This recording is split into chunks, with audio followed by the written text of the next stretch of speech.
Lipat kondo ganap. Grabe talaga tong trip namin kasi nga wala talaga kaming concrete plan, as in very spontaneous talaga.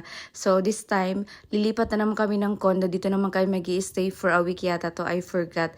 Kasi mag-i-extend naman kami ng stay dito sa Cebu. First time namin magstay sa condo na ito, kaya na pang hinihintay natin. Mag-start na tayo ng condo tour. So ito yung pa-kitchen nila. So meron tayo ditong lutuan, may rice cooker, meron tayo ditong fridge. Very basic lang talaga siya.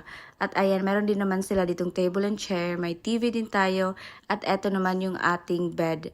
At affordable lang talaga siya. So, yung ano niya, price niya is nakaano lang talaga siya kung ano talaga yung available nila dito. So, ayan, carry lang. At meron pa tayong pa-balcony. Meron tayong pa-closet at meron din tayong pa-mirror. At least naman dito, meron talaga silang malaking closet kasi bihira lang talaga. Yung mostly talaga yung mga condo, wala talaga silang mga pagganitong closet na malalaki. At meron pa tayong free water at kape. Dito naman tayo sa toilet and bath. So, ayan, maganda din siya. Meron silang mirror, meron pa silang bidet. At dito naman tayo sa shower. So, carry lang talaga siya. Ang ganda ng toilet nila. Tapos, eto naman yung moment na yan, kailangan na natin magpa-dental sis kasi nga yung mga ngipin natin dahil kailangan natin ma-maintain. So, ayan, si Habi naman yung nagpapaano ngayon, nagpapapasta siya kasi marami siyang mga ano dahil kasi mahiligin siya sa sweets. Tapos, after namin dito, ayan, nag-grocery na rin kami para talaga isang biyahe lang talaga yung ganap. At dahil first time nga kami sa condo na yon, hindi ako masyadong familiar kung paano talaga mag-commute, kung ano ba talaga yung sasakyan, if may direct ba doong jeep. So, ayan, nag-grab na lang kami papunta doon sa condo na yun.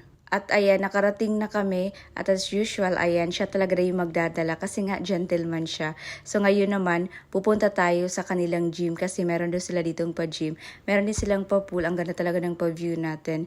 Sayang din kasi sis if hindi natin magagamit yung gym nila kaya dahil lubos-lubusin natin. So instead of water yung dinadala ko sis, ito yung dinala ko, inhaler. Sign of aging na talaga ito. Ito na talaga yung laman ng bulsa ko.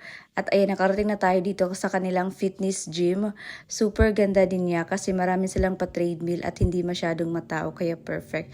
At eto yung pa-view natin, pool view. Kaya na pang hinihintay natin dahil umpisahan na natin yung ating pagdadrama, charot. After namin mag-gym dito, nag-ikot-ikot muna kami at ayan, meron pa silang pa-chapel kasi nga medyo malawak talaga tong condo. At andito kami sa area na to, may mga upuan. So pwede dito yata mag-barbecue, hindi ko lang sure. Maganda naman siya, kaso nga lang dahil yung guard nila dito ay naku dahil grabe talaga dahil yung attitude as in. So naligo kami dito girl at grabe sila makapagsita sa amin sis as in dahil nagulat kami sa lahat ng napuntahan namin dahil sila dito yung pinaka-worst as in yung attitude nila. Kaya hindi na talaga kami bumalik dito dahil as in hindi na kami nag-check-in dito. Sa ibang condo na lang kami nag-i-stay. At ayun lang yung pagganap namin. So sana nagustuhan niyo, huwag kayong mag-comment, follow